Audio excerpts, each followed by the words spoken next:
Okay. Promise.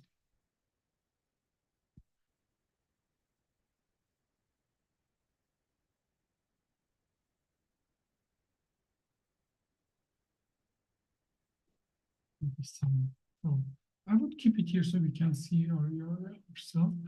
So, So, hi everyone. My name is Alyssa Haber, and we're here with Essence of Medicine. Today, we're going to be talking about bacteria and viruses. essence of science. Essence of science. Yes. So We're going to break it down even more than medicine. well, see, breaking down more than medicine. Medicine is a small part of biology. Poquito. Yeah. Which is under the larger umbrella of science. You So, got me. So we want to go further up. Let's We do don't it. want to break it down. We want to go take the 30,000 feet view of the science of viruses and bacteria. But we just are we are just preventing of Dominic introduce himself. Yeah, it's like I can remain a mystery. I don't mind. Please don't. So- I'm Dominic Moore. So, obviously, I'm a neurosurgeon, and you guys are PAs. Yep, We two are. PAs. Yeah, and that requires all of us to go through a tremendous amount of training to treat patients. Patients are human. Humans are animals. Animals are living things. Living things are considered in different category. 30,000 feet up, we're telling you. But This we is back you. up. See, I had a joke for everybody. I used to say, neurosurgery, what I do is a very small part of medicine, right? Medicine much bigger. True. No, medicine is a biology of human. Mhm. Is a very small part of biology. Biology is so much bigger. Oh, yeah.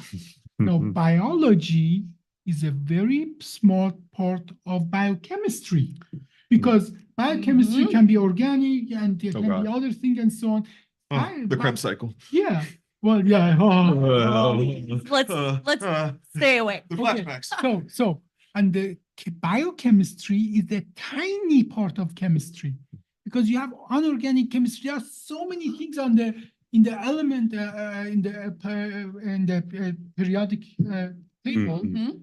and biology is just have 4 or 5 of them, or chemistry. Yeah. Biochemistry has 4 or 5 of them. So now, what if I told you chemistry is a tiny part of physics? How can I say that chemistry is a tiny part of physics?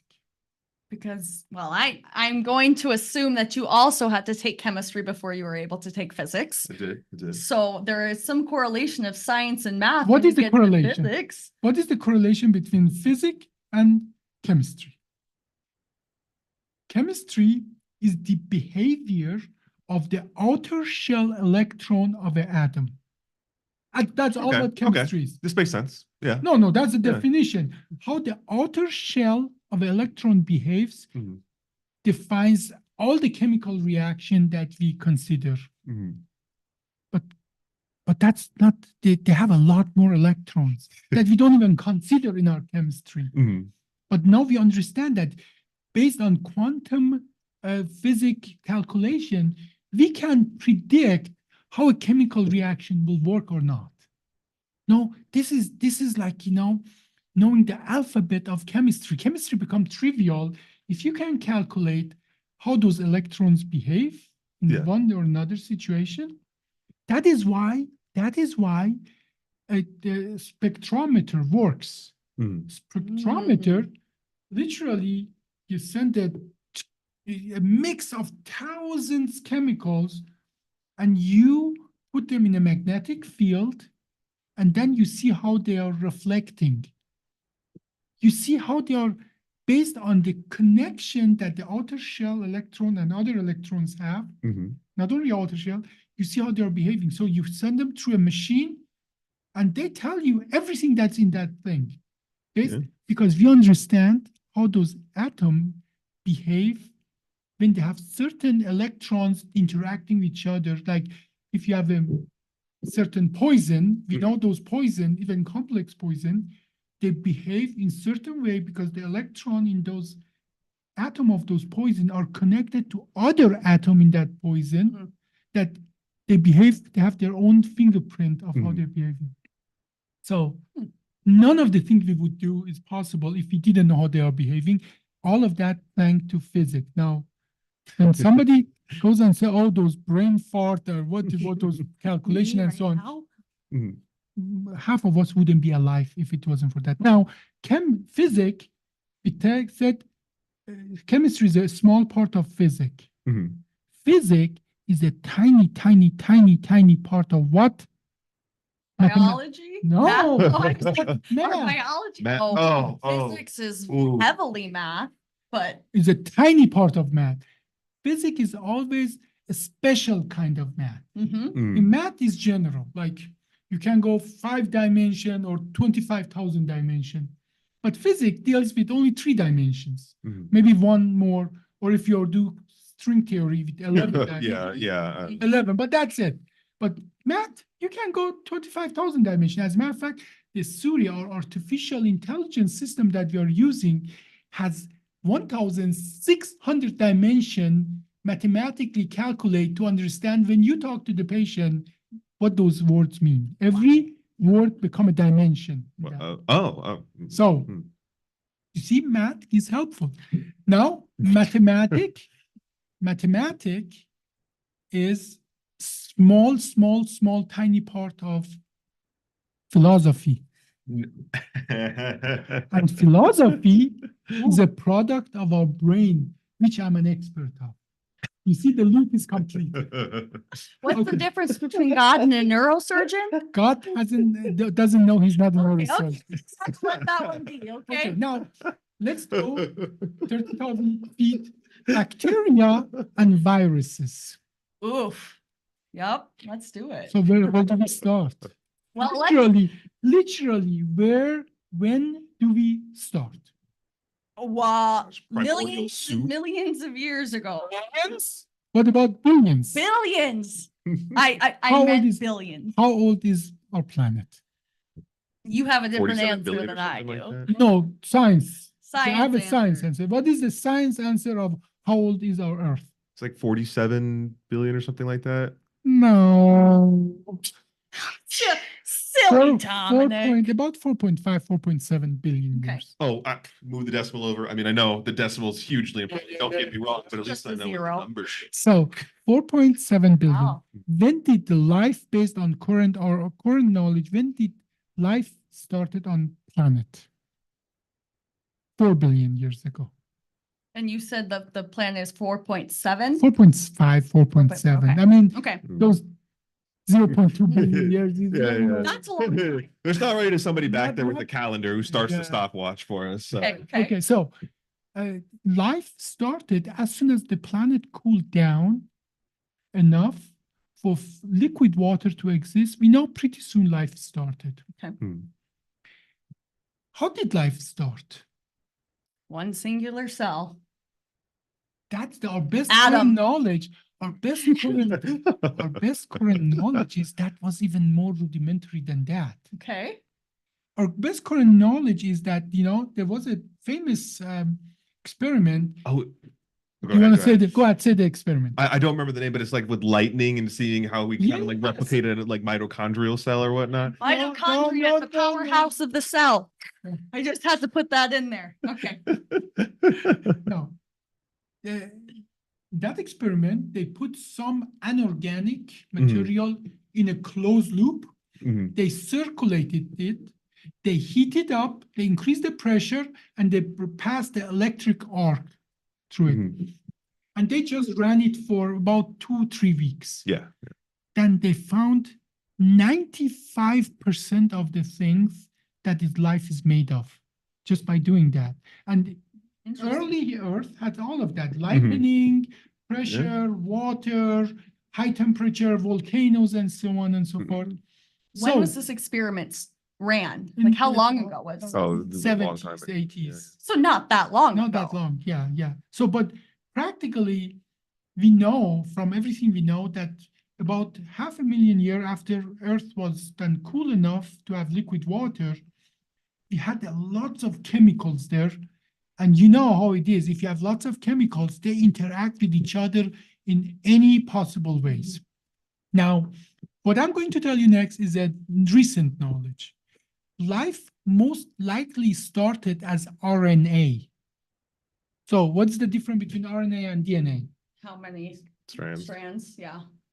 There's So- one stranded is typically RNA is one strand, whereas DNA is a combination, which is two strands. Okay, so, but what does DNA does? What does RNA does? To my knowledge, it's been a little rusty. DNA will then split during the process and RNA then transcribes it to create a duplicate DNA. RNA, no, well, our genes, human genes are DNA. Correct. Mm. Then it's split like a ladder. It's Mhm. split to ladder, and you make literally a copy of that DNA into RNA Yeah. transcription. And That RNA then goes to a ribosome. Based on the code of the ribosome, it makes a protein. Mhm. What if I told you RNA itself can have enzymatic effect?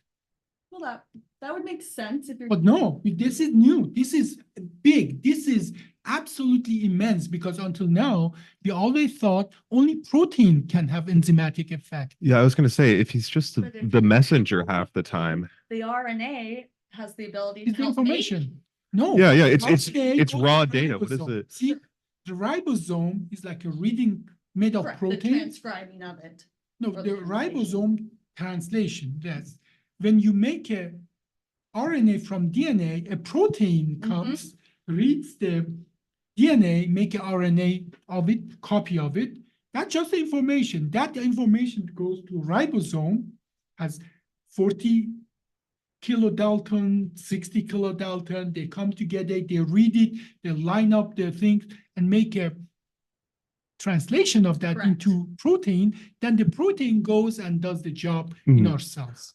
How so I'm kind of curious about this enzymatic effect because you basically just told me that the text message I send to somebody to get something done, now the text message can just do it, like that just does it. That is So- the beauty of what we just found out, that some RNA, not all RNA, some RNA, they can fold and become like an enzyme themselves. Huh. Do you know what that Like means? cow disease types? No, that's prion. Let's not mix Prions. them. That's protein. So let's stay with that. Our best understanding is when the life started on planet, it was something that could replicate, but as well have enzymatic effect. Mhm. Life started most likely as RNA on the planet, but then the life got better and better. And then life discovered, there is something that can give the genetic code in a more stable way. And there is another thing that can do enzymatic activity so much more efficient. And then we had DNA for passing the genetic and protein to literally do the enzymatic activities. But life most likely started as RNA and evolved to become giving genetic information in DNA and enzymatic effect in protein, and RNA still being between connecting these two together. Okay, so that's interesting because it's a nucleic acid based compound, and yet that's what we find in everything. So everything that lives. So I guess it makes sense that would kind of have to start first if it's going to be everywhere, because you imagine all these things would have to have an independent invention of it. We have no idea. This is recent, not very old knowledge that, see, the nucleic base of the DNA is adenosine, 4 pairs, pyridosine, cytosine, and guanine. Correct. They make on both sides, cytosine to guanine and thymine to adenosine, they make a very stable connection, and that keep the DNA stable. Imagine if our DNA wasn't stable. Give me a situation where DNA become unstable. Trisomy 31 or 13, or like Down syndrome. type. No, I mean, Unstable. how can I make your DNA unstable? Have you seen my friend Nuclear Radiation? Yes, yes. I I have Er- not. I hope you don't have to. I give you nuclear radiation, Sure. I destabilize your DNA, you'll Mm. die. You literally die Mhm. because you cannot make anything else and die. Mm. Now, imagine if DNA wasn't stable enough that every solar radiation, every little thing could destabilize that. That's what RNA is. Mm. The RNA is one strand because instead of thymine, if you have uracil, Mhm. do you call it uracil in That's English? how I call it. was Uracil, uracil. yeah, uracil, and then it doesn't create a strand. It's not a stable strand, Mhm. and when it's because imagine if you have two strands, something knocks off one thing, but the other side tells what it should be. We have an enzyme that come and correct that. Mhm. But if you have only one strand, there is no correction. If you knock something out, you're done. Mhm. Okay, so but that one strand can replicate, still can replicate itself, but more than that, that one strand can as well fold, become a protein itself. Two strand folding, not happening. Mhm. It can fold only in one way and one way only, helix, more or less. Okay. So it's not But- gonna. Okay, gotcha. Yeah, you see that there? Mhm. Now all of a sudden, something that can fold, become a protein, and can replicate, become a genetic information, life finds out that, oh my God, if you make a double strand, that's so much more stable. By the way, if you translate it in something else like protein, that becomes so much more diverse. Mhm. You don't have only 4, you have 19 amino acids. They Mhm. can make connection that the one strand of RNA could never do. Then life flourishes. So what is the time frame from 5 million years after Earth is cool enough to create life to the single cell start exploding on the planet? It takes just few 100 million years. Life as a Okay. one cell explodes on the planet. How long did we have one cell organism on planet before two cells decided, hey, together we can do better?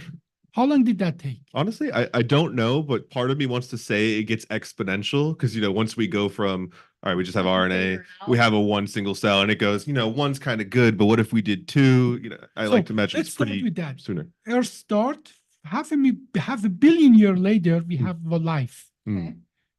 How long after that do two cell comes together and say we are going to have multi-cell organism? I'll be optimistic. I'll say like 5 to 10 million. 5 to 10 million. Mhm. Okay, what about you? I know I'm just lowballing it. So I'm gonna go with 500 million. Throw it out there. Half a million. Half a billion. Half a billion. Okay, yes. so Might as well. life starts. Half a billion years later, we have life. You say tens of millions years we have multi-cell. You say half a billion. We have. What about 3.5 billion years? Yeah, I knew I was wrong. Bro, who's lazy out here? Get together, y'all. Single Yeah, I know. cell's good, do too. What are you doing? But no, this is how long it took for life just go from RNA to cells to bacteria Mm. to viruses. This is how long it took. So about 780 million years ago, life started as multi-cell organism, and then it flourished. It became, how many million years have we had flowers? 150, 200 million years. How many years before we had trees? About 400, 500 million years. When we had the trees, Mhm. life didn't know what to do with cellulose. Mm. So they piled up, Yeah. They became coal. So life tries everything, but for almost 3 billion years, the majority of the life on Earth, the life was one cell organism. That's just so hard to comprehend. Again, as We have what, evidence. that- knowing what we know, and you go, well, this little tiny pinky has how many bajillion cells in it? Like trying to wrap your head around even going back to see what one cell, Mhm. like I can't even think. It had to be colonies, right? Like we're talking the colonies of single-celled organisms, not protozoa No, running I'm around. talking about even like Z stars. We are just colony of cells. Yeah. for 3 billion years, all life was a single cell That's fighting for survival. insane to me. Mhm. That okay. Yes, all it right. No, but once about 780 million years ago, life thought, okay, if we get together, we can take advantage of all the other one cells. Like Mm. we are bigger, we are stronger, and so on. Then it exploded. It exploded. Like, we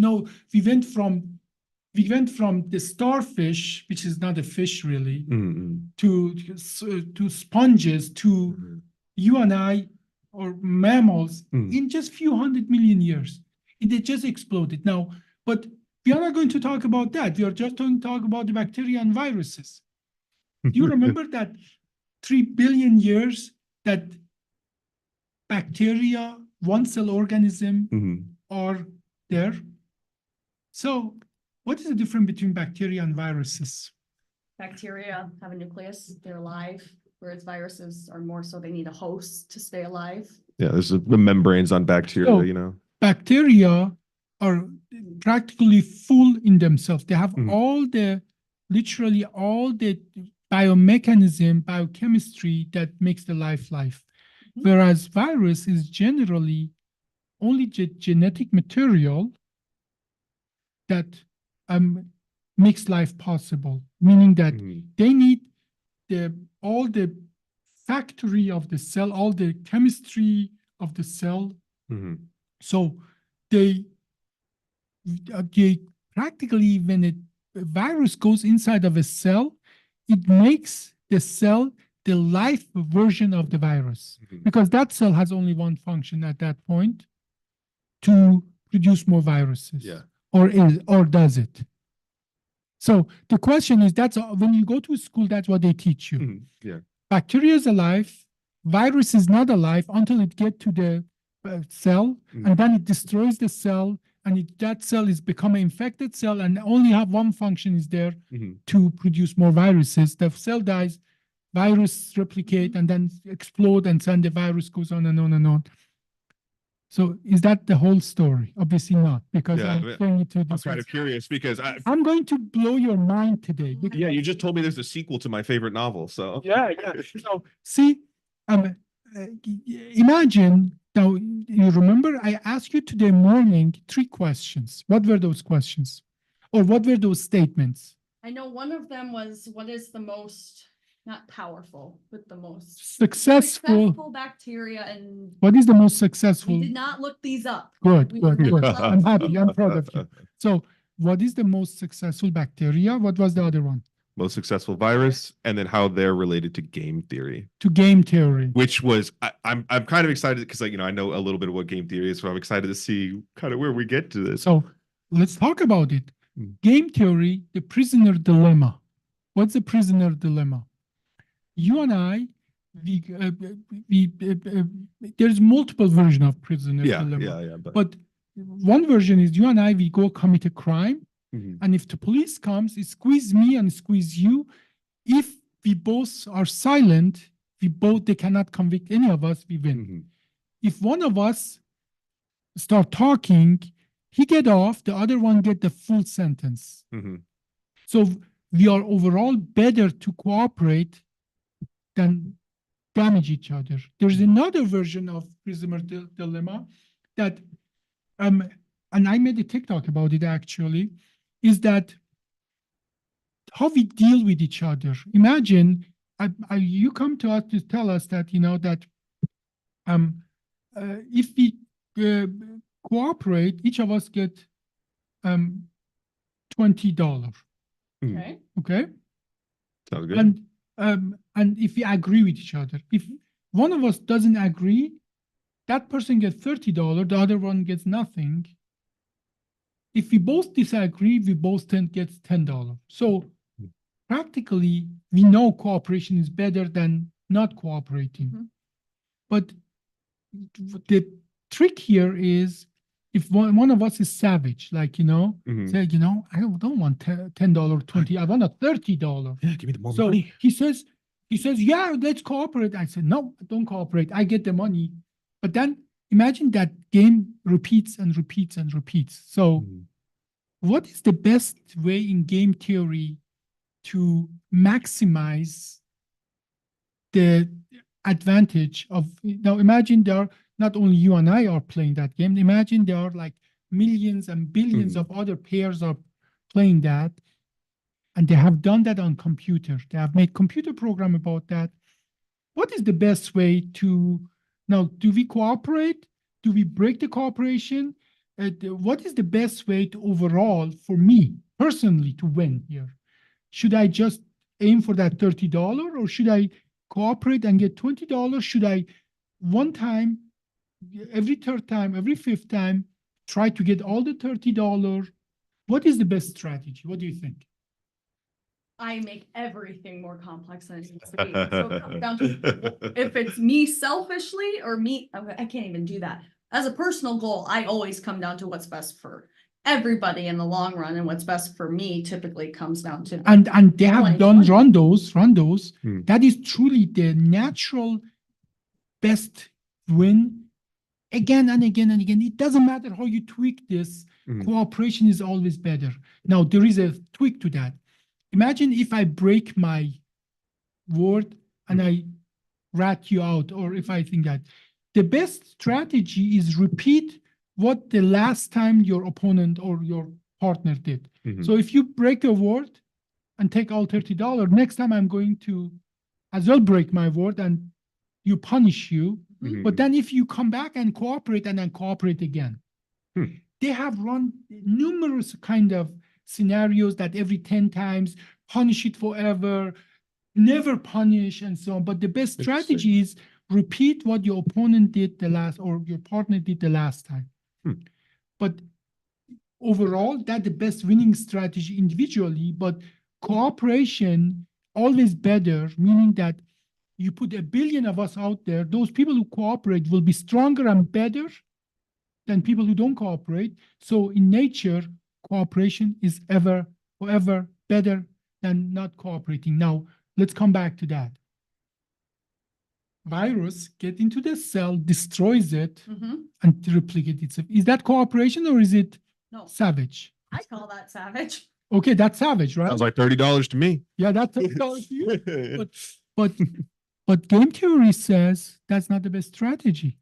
The best strategy is, now let me ask the question this way. You are in an island, there are 100 deer and there are 10 wolves. Okay.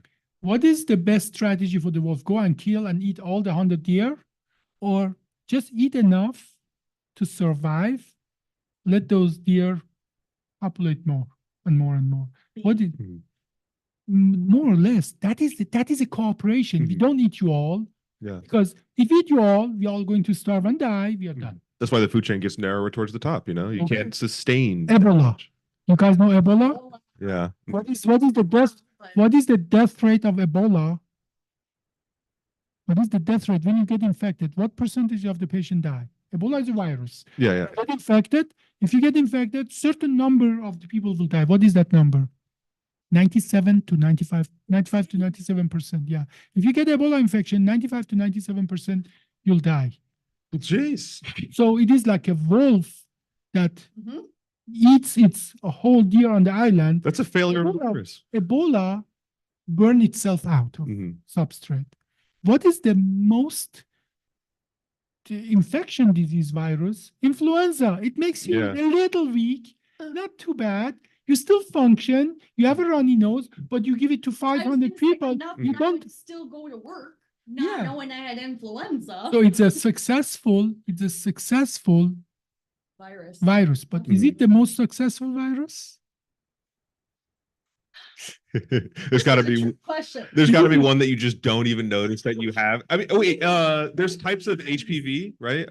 Types of HPV that you just kind of live with, like cold sore, for example. You just have it. So guess what? What is is influenza? What is a successful, having the most copies out there? Yeah, being able to continue to stay on this earth forever and duplicate itself. I would agree. Influenza doesn't seem like it's going to be going anywhere. Or common cold, influenza, all of that. So is that the most successful one? I would put my money on HPV. I know if I'm like 6 or 8 or something. There are more HPV than cold, common cold or influenza.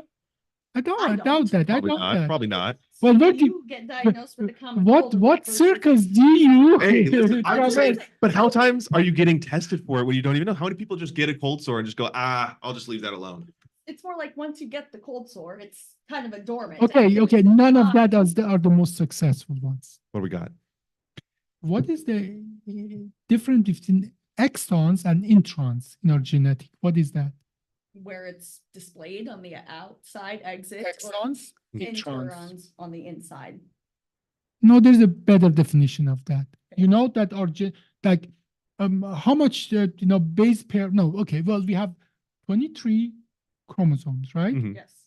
We have how many? Like we have like 200 billion base pair. Mhm. How many of that code for a protein? How many of that does not code for protein? That is the definition of intron versus Okay. exons. Exons, introns, they don't make protein. Exons, they express themselves, make protein. And maybe I'm using the wrong German word for that. I was gonna say it's sounding familiar, but it's not quite ringing the same bell. Okay, well, no, that's Yeah. important. We want to give the important information. Hey, I got ChatGPT right up there. Use your resource. Yeah, no, they say introns and extrons. Huh. So exons. Exons, not and yeah. Introns and extrons. Okay, so Exons. Okay, Exons, okay, okay. okay. Yeah. exons. Yeah. Okay. Yeah. What's expressed and what's not expressed. Yeah, what's expressed and what's not expressed. So from all the base pair, 200 billion, let's say, how many of them are exons and make protein? How many of them are introns and make no protein? Like a couple thousand, a couple 100,000, something like that. The percentage wise. Oh, I feel like there's, again, in my head, more introns, more internal stuff, but I don't think that's how I'm. 5% of our genetic material makes protein. I was gonna say 4. I was gonna say 95% of 4. Trust my gut. Nine- 5%. 95% does not make any protein at all. Could we live, like literally, if I'm telling you that, could we live if we would could we make a human, we cut all those introns they make no protein, they're not used. If we would cut all of that, could we make a human that has only that 5% that makes a human? I feel like we would make like a shell that lasts for a little bit of time, but then wouldn't be No, we stable. couldn't. That short answer to that, no, we couldn't, because those 95%, they don't have proteins that they code, but that is what makes a one cell to you. All of that is needed at certain point in your time. Some of them regulate, some of them do other things. They don't express a protein, but all of that is needed, or the vast majority of that needed to go from one cell that was your dad and mom getting together to make you to trillions of cells that are you right now. Mhm. Gotcha. Now, So it would just kind of like make a thing, like a blob of Yeah. sorts that would supposedly be similar with the same phenotype or whatever, and then just not work after half a second. What? Yeah. Well, they work at certain point, at certain time, in embryologically, something else, and so on. So if you just keep cutting them, you cannot make a human that can go from one cell to who you are. Yeah. What if I told you it's about 70% of those genes, those base pairs, are previous viruses? Now I got it. By the way you said it, but in my head, that doesn't quite make sense yet, so I need to. So- look I at mean, that. okay. Hear me out. This is kind of where I'm pretty much only rationalizing it because now I think it's a possibility. So I'll be very honest at that. This is not an independent thought in the slightest, really. But the idea of a virus that comes in, it gives me some genetic material. That's beneficial to you. Yeah, and it says, "Hey, you like that, right? You know, this is a good relationship between both of us. You wanna keep this because this makes you advantageous in your ecosystem." And I go, "Well, sure, buddy, stay along for the ride." Yeah. That Cool. I get, that makes sense. I would probably entertain that interaction an infinite number of times if I keep getting better. My issue is I just don't correlate viruses as being good. You see You that know- there? That is your school that taught you well. Exactly, because So- I don't think I could, like. You always, you're a good PA. Yeah, I know. You learn human diseases. Uh-huh. You only learn about that the tiny, tiny fraction of bacteria and viruses that make you sick. Mhm.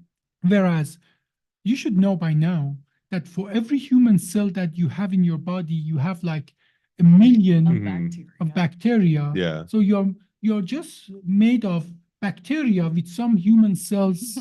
Mhm. Okay.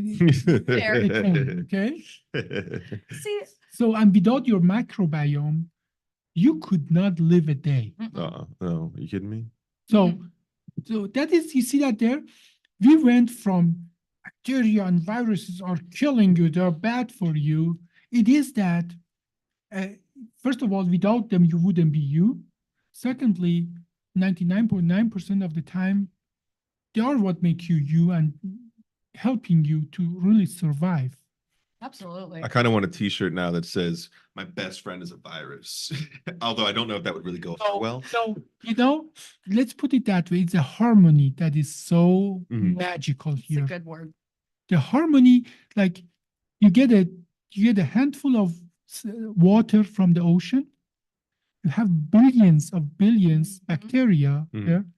For every bacteria that you have there, you have like 1 million or 10 million or 100 million viruses. Huh. What is the reason bacteria die? Viral infection. Oh, Have you okay. heard of the word bacteriophage? Yeah. These are Yes. viruses that infect bacteria. So for billions of years, there has been a harmony. The best bacteria survive and the most tricky Mhm. viruses survive. Those bacteria and viruses in a game theory like situation, prisoner dilemma, they interact with other Mhm. living being. Those that cooperate always win against those that go earth, score the earth Yeah, kind yeah. of way. So that is why life is getting better and better and better. Not imagine it was just a savage thing. So and that is as well a reason those economies that they cooperate, they don't Mhm. go savage, they do Yeah. better. Same thing that applies to the game theory of prisoner dilemma Mhm. applies to everything else. Even if it gives us 2% advantage over millions of years, those 2% advantage, they give us a huge head start Mhm. compared to those colonies, those humans, those animals that they don't cooperate Mhm. and they died out comparing to us. So, and that is no different for bacteria and viruses. So, bacteria exchange genetic material with other bacteria. Bacteria exchange genetic with material with viruses. Mhm. Many times those bacteria and viruses, they go savage. Mhm. But over in the long run, those that cooperate win over those that are savages. Yeah. Amanda's not here right now, so I'll give us a little reality television check for this. This is kind of like if you're watching Survivor or something like that, and you watch two people team up, they have a better chance of making it through challenges than they do if they just start stabbing each Hunger other. Game, Hunger Game. Yeah, yeah. Well, like if you and I team up against him, We still lose. Don't try. still lose. Don't try. I tried. I will make $30 off of your corpse. Try. No, Yeah. but This prisoner will sell you. But generally, cooperation always pays off. Mm. So now we talked about, and that is actually that the universe for itself, this macroscopic level of how that cooperation, and it's just all chemistry. Mhm. Okay, sun gives us energy, and there's a limited amount of energy, and everything is fighting for it. Those group of bacteria and viruses that cooperate, they win better, they get more resources. And now talking about bacteria and viruses.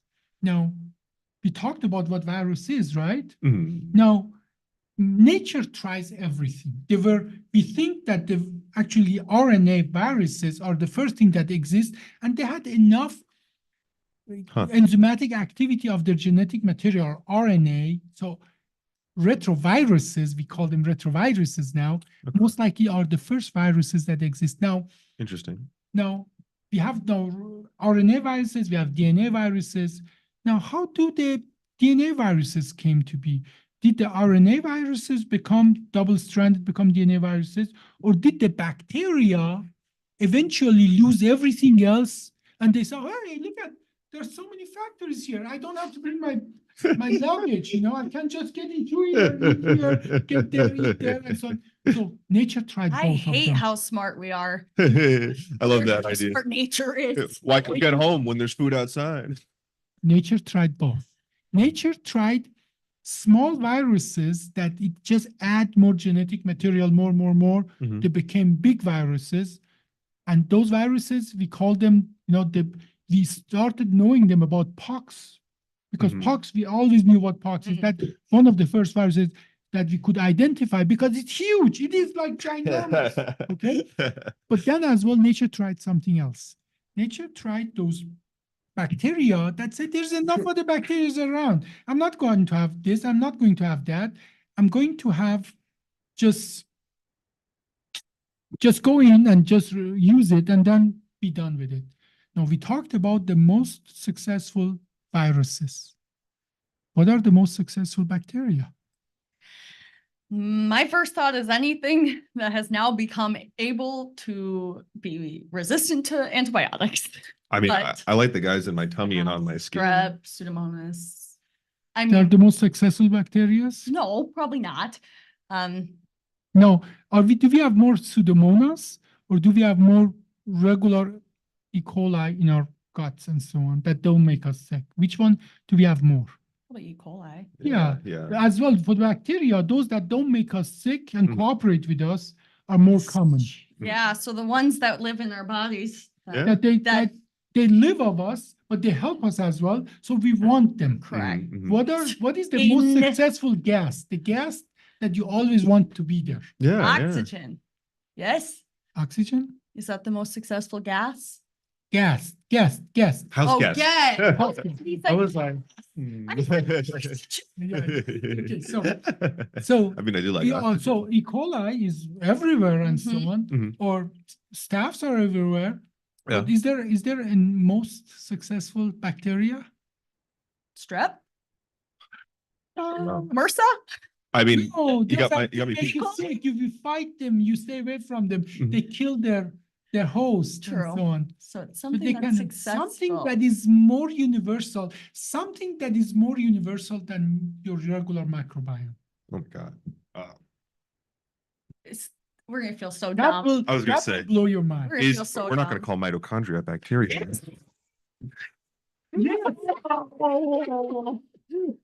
Mitochondria is the powerhouse of the cell. Telling my mother gave me bacteria? Your mother, by the way, from your father, you only get the genetic information. You get from your mother all the cell structure. Mhm. And have you ever did you know that mitochondria, they have their own DNA that is Mhm. circular? I need a second. Did I you need a know second. that? I need to put my brain back together. Yeah. It's just- We could probably have a whole podcast just on the mitochondria. Yes, but mitochondria have exact structure of other bacteria. They Comes don't have a from the mother. nucleus. Their DNA is circular, meaning circle like Mhm, a ring. mhm. Yeah. And they have cell wall that is very much resembles the bacteria wall, and they have the same size. There's a mitochondria is the same size like a bacteria. Yeah, I now that you say that with the crazy advancement So we at have. certain point, our cells are taking glucose, burning them down, and then make energy and live.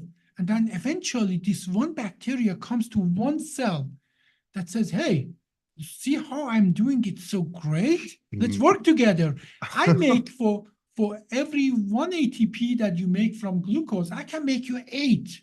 I'm so efficient. This is it. You're telling me my ancestor cells watched this other guy who was outsourcing his ATP production and they went, this guy is so good. We need him at our company. No. We'll poach him. We'd have come here, man. And listen, only one cell had to do that. For all the life we know, mitochondria in the cells more or less, or in most of animals, is the same. Gosh, Only MVP. one cell have to do that. That cell outperformed every other cell that was on the planet, and we are descendant of that. Oh. When one mitochondria, bacteria, and one cell that they decided they want to work together. Talk about game theory and prisoner dilemma. 3 million, My 5 million. God, years. I'm just like that. Those two prisoners said, "Hey, we're not gonna just get off with this one. We're gonna rule the world." Yeah, yeah, Literally. yeah. So, the most successful bacteria is The mitochondria. What is the second most successful bacteria? Honestly, I don't even know. My jaw is still on the floor. I'm gonna give the wrong answer. Very similar to mitochondria. Does The the nucleus? opposite. Oh, That's the opposite of mitochondria. What does mitochondria do? It take the powerhouse of the glucose, cell. makes, Energy. it takes glucose, makes it to energy. Energy. What takes energy makes it to glucose? Glycolysis. Chloroplasts. Chloroplasts. So wait a minute. Wait a minute. He looks wait, at wait a us minute. so wait a disappointed. Wow, we went to the same PA school then because minute. oh, we're going to chloroplast. I'm just kind of over here thinking. So plants said, "Heck, this was so good. Let's do it again." No, the plant said- no, for a long time, we had the cyanobacters. Mhm. That they have something instead of chloroform, cyanoform or whatever you want to call it, that take the energy of the sun, turns it into energy. Don't some forms of like plankton still have that instead? Some plants do. still have Oh. that. That's so it's successful enough that it's not died out. Mhm. But then comes this bacteria, said, look at that, I have something, it's called chloroform. I just came up with it. Look at that. It is so efficient to take the sun's energy to make a glucose. In that path that you guys learn in the school. And then another cell says, how? I'm going to throw all my cyano things away. Come in, you come in, let's go together. And then all the algae, all the plants, all the trees later on, and so on and so forth, are the continuation of that line. So mitochondria and the chloroplast are The most, what is it? Not efficient. Efficient bacteria. successful bacteria. Okay. Okay. I feel like I have to text my high school science teacher I and think- just There isn't science fun when you understand those intricate connection. Isn't it fun? And they kill our curiosity in the school. If Mm. we would have Googled that, if you would have given us permission to Google that, we would probably not have gotten that answer. Well, yeah, eventually you would have, but I've probably read 200 books about all of this. So you're getting the accumulation knowledge of many, many books, many, Mhm. tens of years of education and so on and so forth. But the idea is the knowledge is out there and the knowledge is fun. It blows your mind. It It does. opens up your horizon. Yeah, I feel like I don't know if it sounds super nerdy or not, but I feel like this was just the biggest plot twist from Game of Thrones for Oh, me. for sure. Somebody just came out and said, "Hey, you know that guy you've known forever? That He's mitochondria. actually ancient and he's secretly a bacteria." I know nobody wanted to tell you, but here it is. End of season reveal. Have fun. See you next year. Also, Like- that Ebola kills 95+% of people. And that makes it still blows- unsuccessful. Exactly, because That it makes it kills unsuccessful. off before it This- can The spread. same way that 10 wolves that kill and eat all the deer are going to starve Mhm. and die.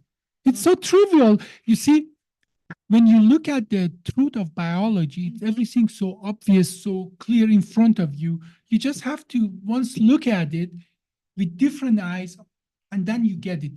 Have you guys heard about that term, the Columbus egg? Columbus egg. Oh. Columbus egg. Now, Christopher Columbus, this is attributed to him, probably existed before him, but this is what attributed. It's one of those to him. Churchillian things again. What a Churchillian thing. At Columbus, when he was back, he was a celebrity. Everybody wanted him there. He went to the courts and the things and the flaws of a mathematician. He would give them an egg and say, balance it on one of the eggs, one of the edges. And everybody, these flaws of a mathematician and so on, they all would break their head. Would you do that? And so on. They couldn't do that. And then he would say, how would you do that? He would take the egg, break one egg end, and put it there. Mm. Columbus egg is, once you know how to do that, once you see the truth, it's so trivial, so easy. Mm. But when you don't know that, it takes you like billions of years to get there. Yeah. But then when you figure it out up, and then you're always wondering, how did I not figure it out before? Those are my favorite. I call them like- aha moments. Like the circular DNA of the mitochondria and chromoplasts, Mm, like their cell wall, how they're organized, that most of the action happens in the walls. That's why they have so many walls that interlocking and so on. The way they literally, they have their own internal information mhm. system and so on and so forth. It's just like it looks like a duck, it quacks like a duck, and for a million years I've been calling it a gopher. Yeah, it's just Now, we have to stop here because we are going to talk the surgical infections. But before we go out there, I want to give you another aha moment. oh please, I'm my ready. poor small brain. Give me an infection that we really sucked for until recently. We really sucked to treat, and we failed, and we were miserable. Give me actually 2 or 3 infections that we were really bad at treating for a very long time. I mean, like pneumonia. I don't know if we really call ourselves great at Yeah, treating that. Pneumonia. Yeah, I say we're pretty good at treating a lot of things nowadays. So Yeah, back but then, we are still not as good at those 3 things Mm. than some other infections.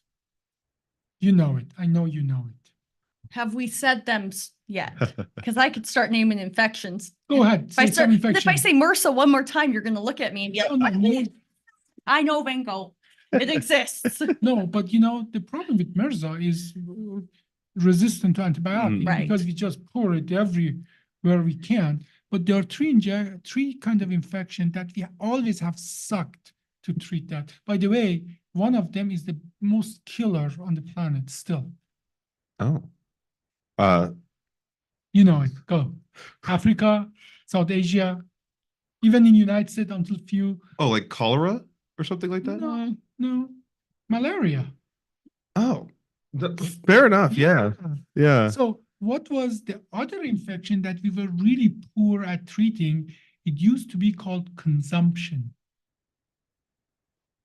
Because these people are the consumpt. They will just get thinner and Botulism? thinner, Oh, thinner I thought and we died. consumed it. I'm like, botulism? No, botulism is a toxin of Yeah, right, Yeah. right. I don't know. tuberculosis. Tuberculosis. Give me another last one. Give me another infection that this just eats us so slowly. And it's so that it works even in the lower temperature. So some animals with a lower temperature, body temperature, or like reptiles and so on, they have more than human, and you can get it from some reptile. Leprosy. Oh, well, Leprosy. So what do have? Haven't heard of that leprosy- one in a hot minute. What do have leprosy? Leprosy less, but let's say malaria and tuberculosis. What do they have so in common? Why do we suck at treating them? Still, I we feel suck like at treating a them. large part of it is, and this is kind of, I think, maybe doubles back a little bit to why they didn't come immediately to mind. We spent so much time trying to prevent them Right.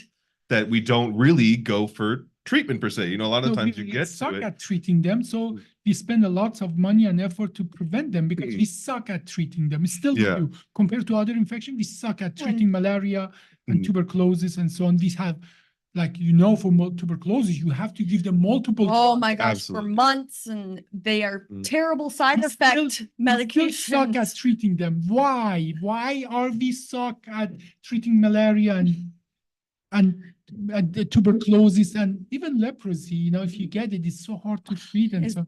Why? Because it's found in third world countries more often, and is that where less money for? No, it's not about just money. They are Studies? just different than other bacteria. They're just different than other agents that make us sick. I mean, that kind of makes sense because not that this is a necessarily good advantage or whatnot, but one of the reasons I had always heard that sickle cell had developed in the first place was because if you have sickle cell, you're not Can't getting get malaria. Look at that. For millions of years, it was Sickle cell advantageous trait. to have sickle cell trait, Trait. Yes. to something that would kill you Mhm. because malaria would kill you even more.